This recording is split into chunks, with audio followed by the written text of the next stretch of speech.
중용에 대한, 지난 시간에 중용이 어떤 책인가에 대해 소개해드렸는데 기억나십니까? 어떤 책인지. 사서 가운데서는 맨 뒤에 있다 그랬죠? 네, 사서. 사서, 오경, 우리가 보통 오경사서, 육경사서 이렇게 얘기하는데, 사서 가운데서는 맨 뒤에 있다 하는 것은 이 책이 상당히 어려운 책이다 이렇게 얘기할 수 있습니다. 물론 이 뒤에 있다 그래서 꼭 어려운 건 아닌데요. 시경, 서경, 역경과 같이 어려운 책이다. 동양 경서 가운데서 제일 어려운 책은 사실은 역경입니다. 역경은 어떤 책인지 아시죠? 역경은 점 치는 책입니다. 점. 점을 치는 책인데, 그냥 점 치는 게 아니고 공적인 점을 치는 책입니다. 그러니까 항상 점이라는 것은 본래 공적인 일, 우리가 잘 알 수 없기 때문에 어떻게 해야 하는가 이것을 생각할 때 점을 쳤어요. 나라가 어려울 때, 어떤 어려운 정사를 결정할 때, 또 어떤 사람이 공직의 부름을 받았을 때 내가 거기에 나가야 되는지 말아야 되는지 이런 것들을 하늘에다가 물어봤다는 것이죠. 그래서 그렇게 우리가 알 수 없는 일들을 물어보는 것, 그것이 사실은 상당히 영성적인 일들이고요. 또 어려운 일이라고 볼 수 있어요. 오늘도 이제 여러분들하고 지난 시간에 저는 대략 중용이 33장으로 이루어져 있다. 이런 말씀 드렸습니다. 33장으로 이루어져 있고, 특히 이제 중용에 대한 그 이야기들을 주로 다루고 있는데, 거기에는 마음에 대한 문제 가운데서 성실하다 하는 문제, 또 귀신에 대한 문제, 이런 문제들이 거기에 논의되고 있습니다. 그래서 우리한테 좀 어려운 그런 주제인데, 실제로는 다 인간의 덕과 귀신의 덕을 얘기하는 것이죠. 덕. 그런데 그 덕이라는 것은 우리를 움직이게 하는 아주 중요한 어떤 근원적인 힘이라고 볼 수 있습니다. 그래서 오늘도 여러분들하고 같이 지난 1장을 다시 한번 읽어보면서 이 내용을 정리해 보려고 합니다. 이 지난번에 가져가신 유인물 다 가져오셨죠? 네, 제가 다음 시간에 또 이제 그 다음 내용들을 알려드리겠지만, 지난 시간에 우리가 공부했던 내용 가운데서 이쪽에 보면은 천명지위성이라고 아래 한자로 되어 있는 부분 보이십니까? 중용 1장은 도덕경 1장과 같이 총론이 있다, 이렇게 총론적인 성격이 있다 그랬습니다. 혹시 없으신 분들은 저 뒤에 아마 유인물이 준비되어 있습니다. 그래서 유인물 가져오시면 되고요. 여기에 천명지위성, 설성지위도, 수도지위교, 이 첫 번째 문장 안에서 가장 중요한 내용들은 성이라는 말이죠. 인성이 바로 천명이 내재되어 있다, 그런 뜻입니다. 두 번째는 그 성, 인간의 본성을 따르는 것, 그것이 인간이 나아가야 할 도다, 그런 뜻이죠. 사람이 어떻게 살아가야 하는가, 그것은 이미 우리 안에 내재되어 있는 그러한 어떤 부름대로 우리가 나아가는 것이다. 그래서 그 솔성을 따르는 것, 성을 따르는 것, 그 다음에 수도지위교, 도를 닦는 것, 그 길을 닦아서 나아가게 되는데, 그것이야말로 그 가르침이다. 본래의 하늘의 가르침이다, 이렇게 얘기할 수 있습니다. 그래서 성도교 이 세 개념을 아주 핵심어라고 생각하시면 될 것 같고요. 이 개념에 대한 설명입니다. 전체 다 중용은 이 개념을 어떻게 우리가 이해할 것인가, 이렇게 해서 결론을 내는데요. 이 결론이라는 것은 그냥 결론이 아니에요. 논리적인 결론이 아니라 이것을 수행적인 어떤 귀결이라고 볼 수 있습니다. 그렇기 때문에 우리는 이러이러하게 살아야 한다는 말이죠. 우리의 어떤 수행성을 얘기하는 것입니다. 그래서 서양 사람들이 얘기하고 있는 그런 논리적인 귀결이나 논증과는 차이가 있어요. 항상 동양의 논증은 그런 형식을 가지고 있습니다. 서양의 논증은 두 가지가 있어요. 하나는 귀납법이라는 게 있고요. 하나는 연역법이라는 게 있습니다. 연역법은 대전제로부터 그 대전제 안에 담겨져 있는 내용을 분석하는 것을 연역이라 그래요. 그런데 우리의 또 경험을 다 모아서 하나의 어떤 결론의 명제에 다다르는 것을 귀납이라고 얘기합니다. 그러한 연역이나 귀납과는 달리 여기서는 천명에 대한 이야기를 설명하고 그것이 우리와 어떤 인간과 어떤 관계를 가지고 있는지를 설명한 다음에 인간이 어떻게 살아야 하는지 이것을 얘기하고 있어요. 그래서 동양의 이 논증 방식, 이걸 논증이라고 얘기하거든요. 논증 방식은 항상 수행적 논증이라고 얘기할 수 있어요. 어떤 책을 읽어봐도 그렇습니다. 도덕경을 읽어봐도 그래요. 그래서 항상 시고로 하면은 벌써 이제 여기서부터는 어떻게 우리가 살아야 하는구나. 삶의 문제, 삶의 양식에 대한 문제를 얘기하고 있습니다. 여기도 마찬가지로 시고로 군자는 계신호 기소불도라 그랬어요. 군자는 그 보이지 않는 바에 삼가하고 두려워한다. 그런 뜻을 여기 써놨죠? 경계하고 삼가한다. 보이지 않는 것. 또 공구호 기소불문이라 그랬어요. 들리지 않는 것을 어떻습니까? 들리지 않는 것을 두려워한다 그 말이에요. 그러니까 여기에는 상당히 종교적인 내용이 들어있어요. 어떻게 종교적인 내용이라고 얘기할 수 있겠습니까? 보이지 않는 것과 들리지 않는 내용을 여기서 얘기하고 있거든요. 우리가 보통 살 때 일반적으로 우리가 얘기할 때는 항상 보이는 것, 우리 눈에 지각할 수 있는 것, 그 다음에 인식할 수 있는 것을 얘기하지만 여기서는 그 인식을 넘어선 것을 얘기해요. 그래서 이것을 우리가 초월적인 것을 얘기하고 있다. 상당히 이 경문 처음서부터 상당히 종교적이다 이렇게 얘기할 수 있어요. 그래서 초월적인 어떤 대상을 얘기하고 있다. 이것을 아주 초월적 감정이라고도 얘기할 수 있죠. 초월적. 우리 감각이라는 것은 그냥 제가 이거 만지면 보면 하얗고 매끈하죠. 이거는 뭐 그냥 우리가 만지면 생각하지 않아도 아는 것입니다. 이 우리 감정은 그런 직관을 가지고 있어요. 그런데 여기서는 어떤 직관을 얘기하냐 하면은 초월적인 직관이에요. 초월적인 직관. 이것은 우리가 보이지 않아도 눈에 보이지 우리 지각에 들어오지 않아도 그분이 누군가 계시다는 것을 인식한다는 겁니다. 들리지 않아도 누군가 우리에게 어떤 이야기를 한다는 것을 인식한다는 것이죠. 그래서 이것을 저는 초월적 직관이다 이렇게 말씀드릴 수 있어요. 이 초월적 직관이라는 것은 사실은 종교적인 것을 얘기하는 것이죠.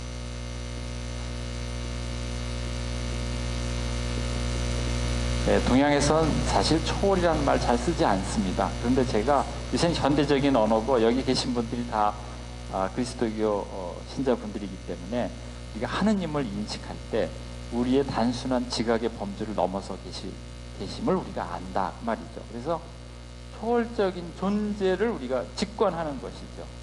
따져서 알지 않고 직접 아는 겁니다. 공부 많이 한 사람이 하나님을 직관할까요? 믿음이 아주 믿음이 도타운 분이 정말 하나님에 대한 믿음이 도타운 분이 하나님을 더 빨리 직관할까요? 후자죠. 네, 후자입니다. 이 직관이라는 것은 삶 자체에서 오는 거예요. 그냥 말고 따져서 신존재 증명이 있습니다. 신존재 증명이에요. 신의 존재를 증명합니다. 그것은 논리적인 거예요. 직관이 아니에요. 우리 이성을 통해서 알지만 완전하지 못해요. 인간이 지금까지 하느님에 대해서 많은 증명이 있습니다. 뭐 우주론적인 증명, 운동에 의한 증명, 어떤 작용에 대한 증명, 여러 증명, 도덕적인 증명. 하지만 그 이론들 자체가 다 불완전해요. 불완전해요. 왜냐? 그 존재는 우리 눈의 지각을 통해서 알 수 없는 존재이고 어떠한 증명도 그 스스로 모순을 다 가지고 있어요. 그런데 이런 어떤 초월적인 직관, 이것은 이러한 우리의 지각을 통한 것이라기보다는 영적인 감각을 통해서 아는 것이거든요. 영적인. 그래서 저는 영적인 직관이라고 얘기할 수 있어요. 영혼의 직관이라고 얘기해요. 사실 이 이야기는 그런 영혼에 대한 이야기를 하는 것입니다. 우리 마음 가운데서도 특별한 마음을 얘기하는 것이다. 그래서 전부 처음서부터 상당히 모순된 얘기를 하는 거예요.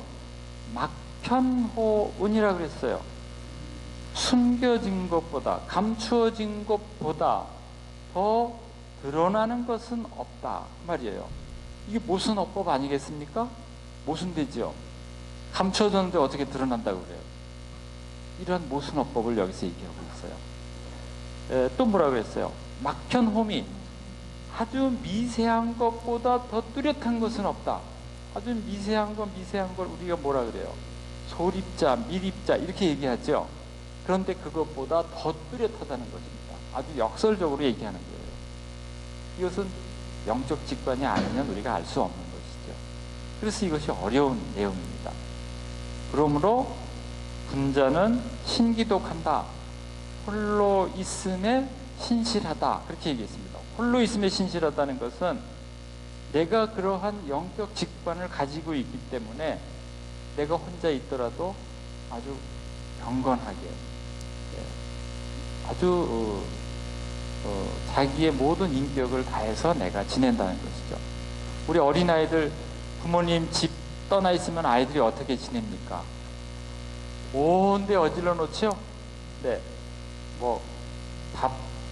밥상이 공부하는 곳인지 노는 곳인지 모를 정도로 어지러워 있어요. 아이들이 이제 부모님 안 계시다 그러니까 아주 살판 났어요. 그래가지고서 공부를 하는 것인지 노는 것인지 텔레비를 보는 것인지 다 구분이 안 돼요. 이것이 아이들이 아직 어리기 때문에 그러거든요. 그러나 성숙하게 되면은 스스로 자기의 삶을 아주 인격적으로 품위 있게 한단 말이죠. 그래서 혼자 있더라도 식사를 할 때 잘 차려서 자기가 먹고, 차를 우리가 다례를 하잖아요. 다례를 하는 것도 왜 그렇습니까? 다례 혼자 다 차를 끓여 먹어도 아주 예를 갖춰서 끓이는 거거든요. 대충 물 따라서 그냥 이렇게 마시지 않습니다. 그럼 차 맛이 나지가 않아요. 그 의례 안에서 차 맛이 난다는 거죠. 그래서 그 의례, 이러한 직관을 통해서 우리의 삶이 바뀐다는 거예요. 그것이 뭐냐? 그것이 신독이거든요. 신독. 이 신독은 이 글자 그대로 신실할 신자죠. 홀로 독이에요. 홀로 있음에 신실해요. 그렇죠?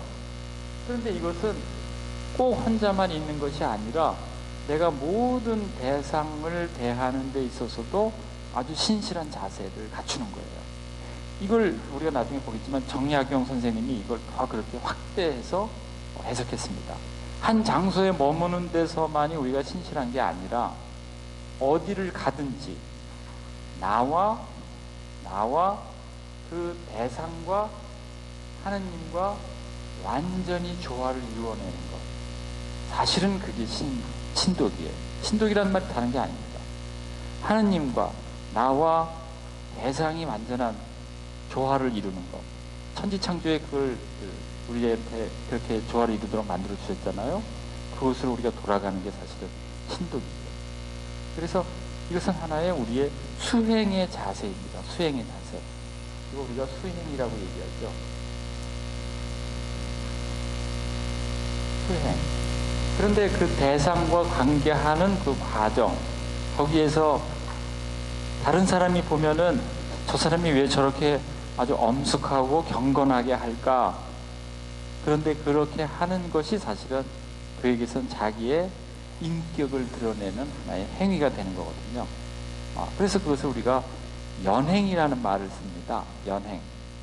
연극적인, 우리가 연출을 한다는 거예요. 제사 지낼 때, 이번에 차례 지내셨죠? 안 지내시는 분도 계시지만은, 지내시는 분은 지금 여기 조상님이 오셨습니다. 그리고 그대로 우리가 합니다. 지금 여기 조상님이 계신 것처럼 하고 있어요. 그게 바로 뭐예요? 연출입니다.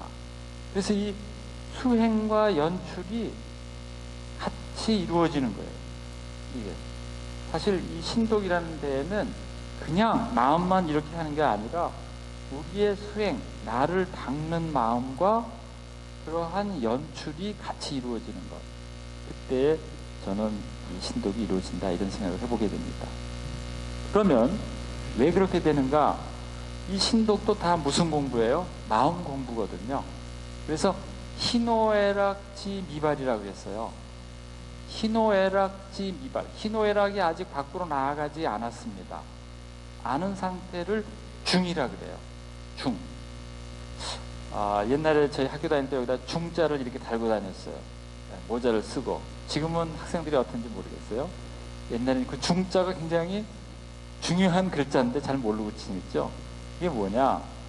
희노애락이 아직 밖으로 드러나지 않은 상태를 중이고요. 희노애락이 발해요. 발해서 나타나서 모두가 그것이 적절히 잘 어울리는 상태가 화라 그래요. 화. 그래서 이것을 중화라는 말을 씁니다. 그러니까 우리의 마음이 누가 희노애락 중에서 어떤 것은 해야 되고 어떤 건 말아야 된다 그런 게 없습니다. 인간의 모든 감정은 사실은 다 좋은 거예요. 그런데 뭐가 나쁜 거죠? 적절하지 못한 게 나쁜 거죠. 지나치거나 모자른 게 그게 나쁜 거예요. 그렇죠? 저도 집에서 말 많이 듣습니다. 감정 표현을 별로 안 한다고요. 저한테 제가 종종 혼나요. 왜냐하면 막 이렇게 얘기할 게 저는 꼭 얘기할 게 없으면 별로 얘기를 안 하는 성격이거든요. 그러면 그건 모자른 거예요. 불급이에요. 근데 좀 지나칠 수도 있어요. 너무 지나친 사람이 있죠. 그건 과한 거예요. 그러면 저처럼 모자른 사람이나 지나친 사람은 다 중화가 안 되는 겁니다. 그렇죠? 그러니까 어려운 거예요. 사실은 이 신독을 하는 것도 우리가 그러한 중화에 다다르려고 하는 거예요. 그 바로메타가 있어요. 마음의 바로메타가 정말 중간에 딱 와야 됩니다. 그래야지 우리가 뭐가 된다는 거예요. 그러면 군자가 된다는 거죠. 군자는 많이 배워서가 아니고요. 돈이 많아서가 아니고요. 마음이 그 가운데 항상 마음씀이 흔들림이 없이 그 가운데 있을 때 우리가 군자라고 얘기할 수 있어요. 이 책은 그걸 가르치는 것입니다. 그런데 그 마음의 중심이야말로 뭐라고 얘기했냐면 천하의 대본이라 그랬어요. 우리 천하지 대본이라고 많이 써서 그러죠. 뭐가 천하지 대본이라 그래요? 농자가 천하지 대본이라 그랬죠. 근데 사실은 중자가 천하지 대본입니다. 중, 그 마음이 가운데 흔들림이 없이 있는 것이 이 세상을 움직이는 뿌리라는 거예요. 그렇지 않습니까? 우리가 마음이 치우치면 어떻게 돼요? 마음이 치우치면은 맹자에 그런 말도 있어요. 벼를 막 심어놓고서요 물을 대는데 생각 마치 이 벼가 잘 자라지 않습니다. 그러니까 이 양반이 아침에 일찍 일어나가지고서 벼를 조금씩 이렇게 빼놨어요. 그럼 조금씩 빼놨으면 조금 더 커 있잖아요. 그럼 잘 자랄까요? 안 자랐죠? 그럼 죽죠. 지금 뿌리를 내리고 있는데 그거를 조금 이렇게 올려놨어요. 그러면 이 여기에 흙에 뿌리가 이제 이렇게 내렸는데 그걸 뽑아 놓으니까 더 불안해서 자랄 수 없는 것이죠. 그걸 이게 조장이라는 말이 있어요. 조장하지 말아라. 키우지 말아라 그 말이에요. 있는 그대로 하라는 것이죠. 이게 우리 마음도 마찬가지예요. 억지로 그렇게 할 수는 없어요. 그런데 내 마음이 그렇게 잘 조화를 이루고 있을 때 어떤 것도 그렇잖아요. 제가 어디에 마음이 쏠립니다. 어디에 무엇을 더 갖고 싶고 하고 싶어요. 그런데 그게 지나치면은 불균형이 일어나는 거거든요. 그것이야말로 세상을 어지럽히는 것이죠. 권력이라는 게 굉장히 중요합니다. 제가 오늘 아침에도 우리 신부님하고도 같이 얘기했지만 권력, authority, 라틴어로 아우토리타스라 그래요. 그게 뭡니까? 권력을 남을 지배하는 게 권력이 아니잖아요. 권력이라는 것은 자기에게 부여되어 있는 역할을 적절하게, 정말 중적이에요. 적절하게 잘 쓰는 것, 그것이 권력을 자기가 행사하는 거고 권력의 효과를 보게 되는 것이죠. 그런데 그게 지나쳐서 불의를 하게 되면은 많은 사람들이 고통을 받게 되잖아요. 네, 그런 것들도 저는 이 마음의 중과 관련되어 있다고 생각이 돼요. 그래서 여기 중용은 중이 굉장히 중요하다. 그래서 천하의 뿌리가 된다. 그리고 또 화는 뭐냐? 화자는 천하의 달도다.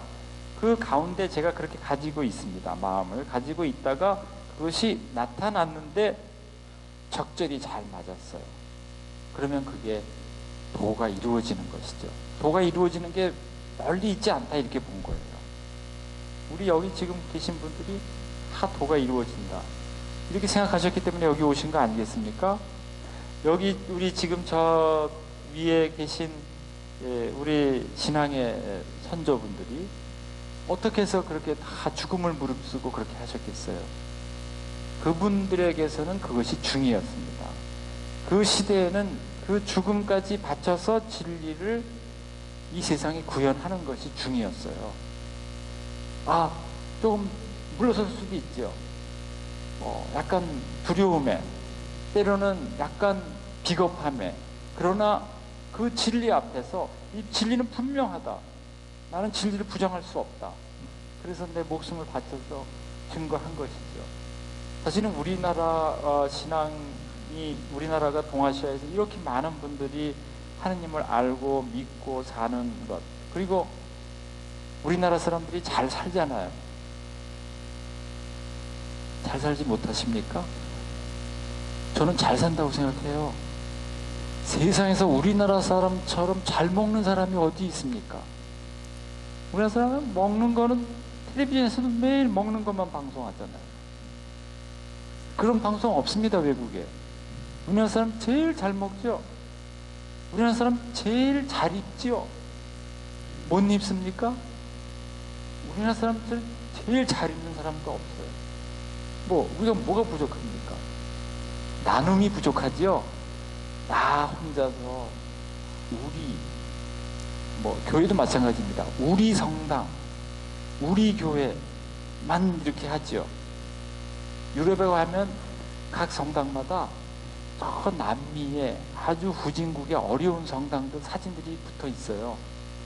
그 자기들의 이웃을 맺은 거예요. 그 성당과 아주 어려운 곳의 성당과 이웃 관계를 맺어서 거기를 도와주는 거예요. 그러니까 교회가 살아있죠. 늘 가난한 사람과 함께하고 아무리 거리가 멀어도 나눔이 이루어지고요. 그분들을 초대해서 또 함께하고. 그게 저는 바로 달도다. 내 마음이 움직이는 것을 그대로 내가 실천하고 그렇게 살기 때문에.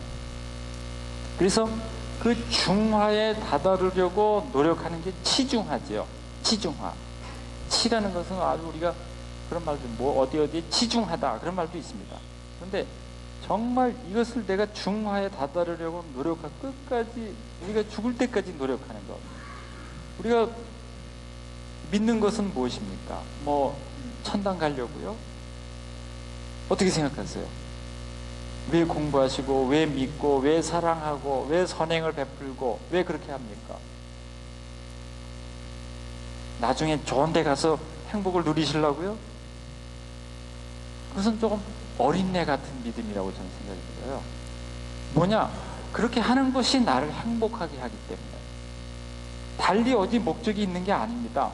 이렇게 하면은 그 다음에 뭐가 나한테 주어지기 때문에 그것은 어떤 보상을 얘기하는 거예요. 어떤 보상이요.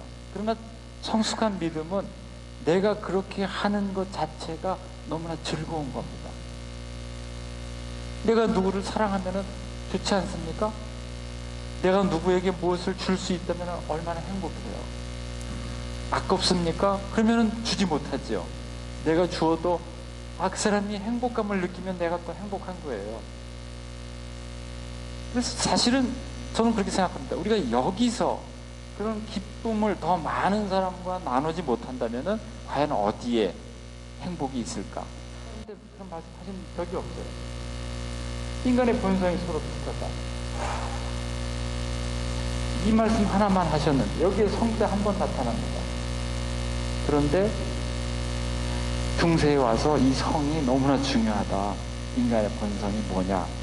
본성을 어떻게 수행을 통해서 만물과 일체를 갖게 할 수 있는가 하는 문제가 중세 성리학이라는 것이 나타나는 겁니다. 그래서 성과 이에 대한 문제.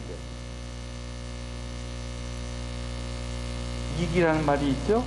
네, 인간에게서는 성정이라는 말이 있습니다.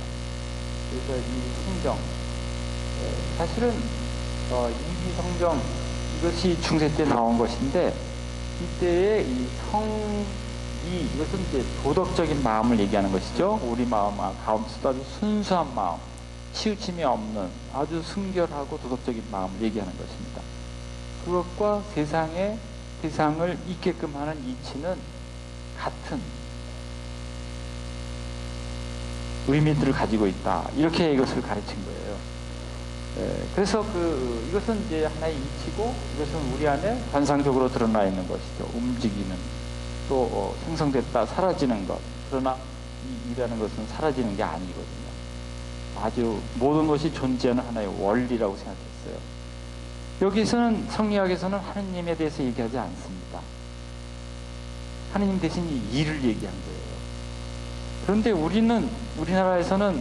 우리나라에서 성리학을 공부한 학자들은 그렇게 생각하지 않았죠. 특히 후대에 가서는 이러한 유일신에 대한 생각을 했다는 것이에요. 이것이 아주 독특한 해석이거든요.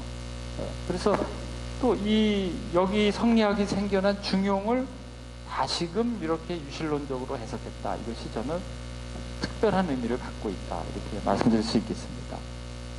네, 한번 넘어가죠. 오늘은 이걸 제가 다 말씀드려야 되니까 넘어가도록 하겠습니다. 네, 그 다음에는 성실하다는 이야기. 이것은 이제 뒤에 20장에 나오는 말씀인데요. 성실한 것은 하늘의 도다. 그런 말이 있어요. 20장에 성실하다. 거기 다음 페이지 맞습니까? 네. 그래서 성실한 것은 하늘의 도고 성지한 것은 사람의 도다. 아마 지난 시간에도 제가 좀 말씀드렸죠? 네. 그래서 성실하다는 것은 바로 무엇인가? 불면이중 불사이득이라 그랬어요. 불면, 내가 힘쓰지 않아도 그 가운데 이르는 성이라는 것은 본래의 천도를 얘기합니다. 천도라는 것은 자연의 도를 얘기할 수도 있고요. 우리처럼 하느님의 어떤 인격자의 도라고도 얘기할 수 있어요. 그러나 본래 성리학에서는 이것은 천도, 모든 것이 움직이는 거예요. 온 천지가 움직이는 도, 그것은 너무나 성실하죠. 봄, 여름, 가을, 겨울 이렇게 오잖아요. 매번 똑같지는 않지만 봄, 가을 이런 식으로 온 적 없죠. 봄, 가을, 여름, 겨울 이런 식으로 온 적 없어요. 항상 그 순서대로 돌아가게 돼 있죠. 그래서 이것을 우리가 성실하다 그렇게 얘기한 것입니다. 성실하다. 성실하다라는 것은 가지고 있는 그 법칙을 벗어나지 않는다는 거예요. 법칙을 벗어나지 않는 것. 그런데 성지라는 것은, 성지는 이 갈지자잖아요. 갈지자 아시죠? 저 사람 갈지자로 걷는다. 그 갈지는 성실하게 하다 그 말입니다. 성실하게 하는 거예요. 사람들이 성실하게 하는 것이죠. 본래 성실한 건 뭐예요? 천도죠. 그런데 인도는 뭡니까? 성실한 겁니다. 성실하려고 하는 거예요. 인간은 성실하려고 하지 처음부터 성실한 사람 보셨습니까? 아마 못 보셨을 거예요. 우리 신앙적으로 예수님 빼고 처음부터 성실한 분은 못 보셨을 거예요. 그렇죠? 보신 것처럼 가만히 계시네요. 네. 그런데 이 성실이라는 건 뭐냐? 힘쓰지 않는다 그 말이에요. 불면이 중요해요. 내가 힘쓰지 않아도 그 중의 상태에 있어요.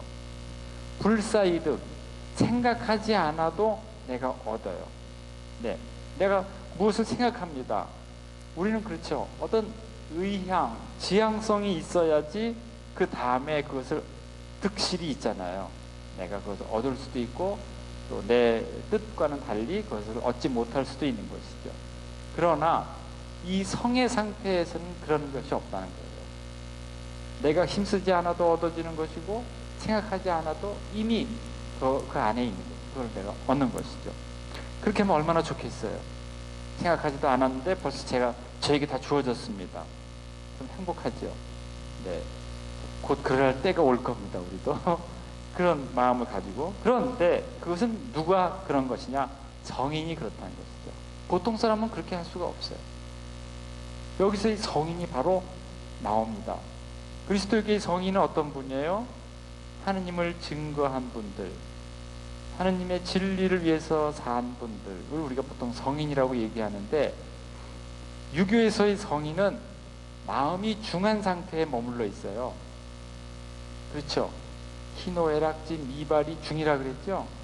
그리고 발하여도 늘 조화를 이룬다 그랬어요.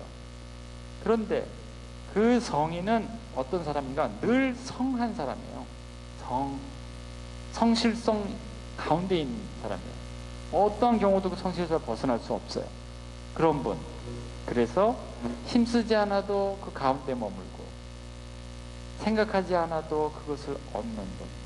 그러나 우리 보통 사람은 어떻게 해요? 성지자는 택선이 고집지자야라 그랬어요. 택선. 좋은 걸 우리가 딱 선택합니다. 그렇죠? 선택하는 게 다 같을까요? 다를까요? 다 달라요. 선을 선택해라 그래도요, 사람마다 다 달라요. 그렇죠? 그런데 그 택선하고 그것을 어떻게 합니까? 고집해요. 우리가 고집 부리지 말라 하는 말이 여기서 나왔습니다. 굉장히 중요한 말이에요. 내가 선을 택하고 이것이 선이다 하고서 그것을 지속적으로 내가 할 때 그게 고집이에요. 이거 선이지 잠깐 했다가 마는 거는 고집이 아니에요. 그런데 그렇게 내가 꾸준히 할 때 그걸 고집이라고 얘기하는 거예요. 그게 상당히 좋은 뜻으로 얘기한 겁니다. 요새는 고집 부리면 어떤 거예요? 아주 나빠요. 그것은 왜냐? 선이 아니기 때문에 그래요. 택선이 아니고 자기가 생각하는 좋은 거를 선택했기 때문에 그래요.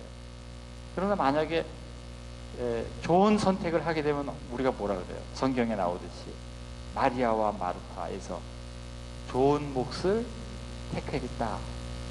그러니까 어떻게 된 거예요? 예수님이 계속 고집 부려라 이렇게 얘기하잖아요. 고집 부려서 그걸 행하라고 얘기하는 겁니다. 그걸 노라고 하는 거 아니에요. 저 좀 도와주라고 좀 얘기 좀 해주세요. 아니다. 고집 부리도록 그렇게 놔둬라. 좋은 몫을 택했으니까. 바로 그것이에요. 근데 그것은 무엇인가? 그것은 성실한 것이라기보다는 성실하려고 하는 것이죠. 성지죠. 성지자. 그래서 성실이라는 건 뭐냐면은 자성이에요. 성실이라는 그것은 스스로 이루어지게 되는 것이죠. 내가 막 힘써서 이루어지는 게 아니라 스스로 이루어지는 게 바로 성실이에요. 우리가 막 힘써서 이루어진다? 그것은 다 성지지 성이 아니라는 말이죠. 그래서 또 도라는 것은 스스로 나아가는 것이다. 스스로 이끄는 것이다. 길이 나 있습니다. 그 길이 성실한 데 있어서는 그 길 자체가 저절로 나아가도록 하는 것이지. 그러나 보통 우리가 길을 넓힌다. 논어에도 그런 말이 있어요. 우리가 길을 넓혀간다. 인도를 스스로 넓혀간다. 나의 길을 개척하는 것이죠. 그것은 우리가 성실하려고 하는 것입니다. 그런 까닭으로 또 성이라는 그런 말이 있어요. 성실이라는 것은 물의 시종이다. 그렇게 있어요. 모든 물의 시작과 마칩니다. 예를 들면 초기 그리스도교 우리 유학자들이 예수님은 나는 알파요 오메가다 이런 말씀을 전해 들었다 그래요. 그러면 어떻게 해석했을까요? 그러면 이분들은 분명히 중용에 나와 있는 성자는 물지 시종이다 이런 말로 이해하는 것이죠. 아, 그분은 정말 성실한 분이구나. 그렇기 때문에 시작과 마침이 그분에게 있다. 그렇게 이해하는 것이죠. 그러니까 알파가 뭐고 오메가가 뭘까 이걸 묻는 게 아닙니다. 그 시작과 마침 안에, 그 시작과 마침 모든 게 성실 안에 있다. 그분 안에 있다 하는 것을 우리가 생각할 수 있다는 거죠. 그리고 뭐냐, 불성이면은 무물이다 그랬어요. 만약에 그 성실함이라는 것이 존재하지 않는다면, 천도의 성실함이 없다면 물이 존재할 수가 없어요. 어떤 물도 존재할 수 없습니다. 인간도 존재할 수 없고. 그래서 우리가 존재하고 조화를 이루고 살아나가는 것은 그러한 성실함 때문에 그런 것이다 하는 것을 여기서 얘기하는 것이죠. 그렇기 때문에 이것을 본받았어요. 여기도 또 쉬고 또 나왔죠. 앞에 이러이러한 내용을 얘기합니다. 성실함에 대해서 무엇인가 얘기한 다음에 쉬고로 하면 뭐예요? 그 다음엔 우리는 어떻게 해야 하는가? 이 수행적인 비결이 나오는 것이죠. 우리는 어떻게 해야 될까요? 적어도 군자처럼 해야 된다 그 말이죠. 군자는 어떻게 한다는 거예요? 군자는 성지위기라 그랬어요. 그렇게 성실하게 하는 것을 귀하게 여겼다 그 말이죠. 성실하게 하는 걸 군자는 귀하게 여겼다. 그러니까 우리가 그렇게 군자처럼 성실하게 되어야 되겠다. 그게 결론이에요. 여기서 결론은. 성실하는 것은 무엇인가? 비자성기 이하라 그랬어요. 스스로 자기만을 완성하려는 것이 아니다 그 말이에요. 성실이라는 것은 자기를 완성시키는 것이 아니라 소위 성물야라 그랬어요. 그 다른 물건에까지 그것이 이르는 것이다. 그것이 바로 성실이죠. 그러니까 다른 물건을 완성시키는 것, 그것이야말로 자기와 다른 물건, 자기와 다른 대상과의 간극이 없어요. 그래서 이렇게 얘기하는 것이죠. 성기이냐, 자기를 이루는 것을 인이라 그래요. 자기를 이루는 것을 인이라는 것은 어질다의 뜻도 있지만 고귀하다의 뜻도 있습니다. 사람다운 것, 사람답다 이런 뜻도 있어요. 성물이라는 것을 지혜라 그래요. 지혜라 그래요. 우리가 지혜가 있다, 저 사람이 참 지혜롭다 할 때 동양에서는 그 사람의 지혜가 다른 물을 완성시키는 겁니다. 그냥 지혜가 아니에요. 그러니까 그 사람의 지혜는 어떻게 알 수 있어요? 다른 물건이, 다른 사람이 그 사람을 통해서 더 성숙해지면은 그 사람이 지혜로운 사람이죠. 그 사람이 지혜로운 교사이고 지혜로운 부모이고 지혜로운 이웃이 되는 것이죠. 그게 바로 그러한 의미를 여기서 얘기하고 있습니다. 그래서 성물은 지혜라 그랬어요. 그래서 성지덕은, 그 인성의 덕은, 인간 본성, 아까 천명지위성이라 그랬죠. 그 천명을 가지고 있는 인간의 성은 내외의 도를 합하여, 내외의 도라는 것은 밖으로는 어떤 도가 있죠? 천도가 있죠. 그 안으로는 뭐가 있겠어요? 인간의 도가 있지 않겠습니까? 그래서 인간이 그 천도에 이르려고 하는 것이죠. 인간이 천도에 이르려고 하는 그러한 것이에요. 그래서 그 성지의 덕이라는 것은 내외의 덕을 합하는 그러한 것이다. 그러므로 치조지의라 그랬습니다. 그래서 그것이 치의에 아주 잘 알맞는 것이다. 항상 우리가 한다는 것은 내가 그냥 하는 것이 아니라 내가 하는 행위가 바로 인도와 천도가 일치하게끔 하는 것이 바로 시의에 맞는 것이에요. 제가 아까 얘기했죠? 이게 천도거든요. 더욱더 우리가 이렇게 보면은 자연지도가 단순한 자연의 도라고 얘기하지만 그 자연을 움직이게 하는 그러한 존재를 생각했다는 것이죠. 그런 점에서 이 천이라는 것은 단순히 어떤 자연의 움직임뿐만이 아니라 그것을 움직이게 하는 더 큰 인격자를 생각할 수가 있습니다. 그런 점에서 인도와 천도를 일치시키는 그런 마음을 갖고 또 그것이 정말 시의적절하게 맞을 때 그때 우리가 군자가 되고 성인의 길로 들어서는 것이다. 이렇게 말씀드릴 수 있겠습니다. 그래서 이제 이 성이라는 말, 이 인성이라는 말은 늘 변화하는 것이고 자라는 것입니다.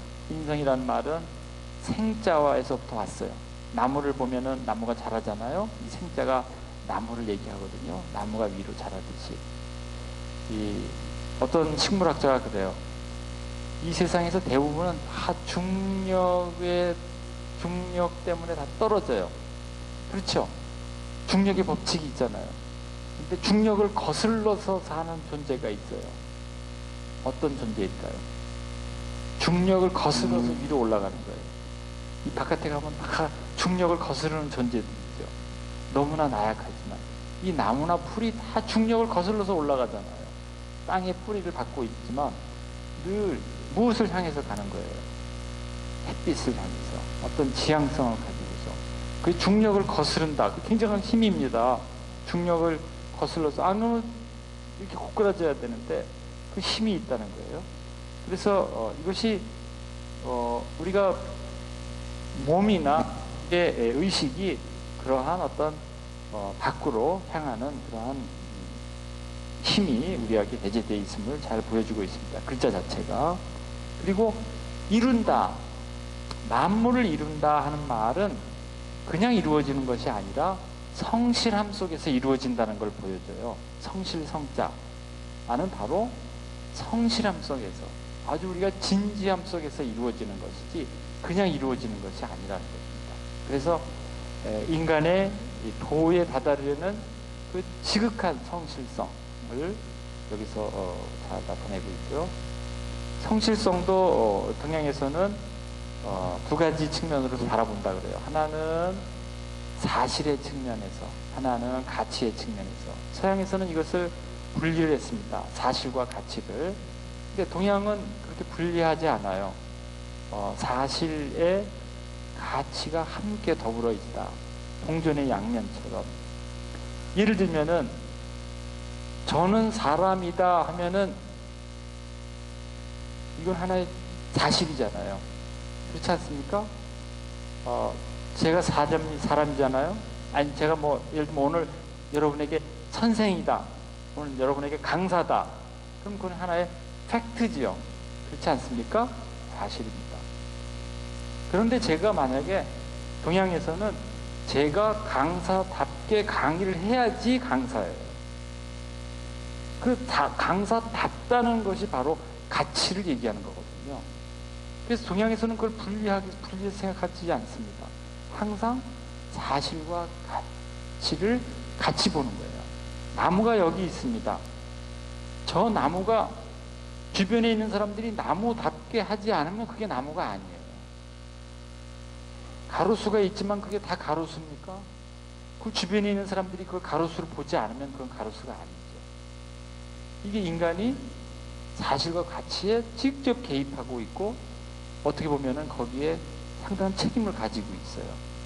그래서 모든 이 인간의 삶이 그렇게 그냥 있는 것 그렇게 분리할 수가 없습니다. 서양 사람들은 존재하는 거고 존재하는 거예요. 그것이 어떤 가치를 잇는 것은 새로운 가치를 부여함으로써 가치가 있는 것인데 그것은 동양에서는 존재하기 위해서는 가치가 함께 더불어서 있어야지 존재할 수 있다. 이런 생각들을 했던 것이죠. 이거는 조금 철학적으로 많은 논의가 있었던 부분인데요. 그래서 제가 거기에 이러한 태어남, 또 가치, 사실 이런 것들이 함께 어우러져서 이런 논의들을 우리가 할 수 있다는 것을 말씀드리겠습니다. 조금 쉬었다가 뒤에 있는 부분 창조에 대한 이야기를 한번 해드리겠습니다. 여기서 동양에서는 어떤 창조관을 가지고 있는가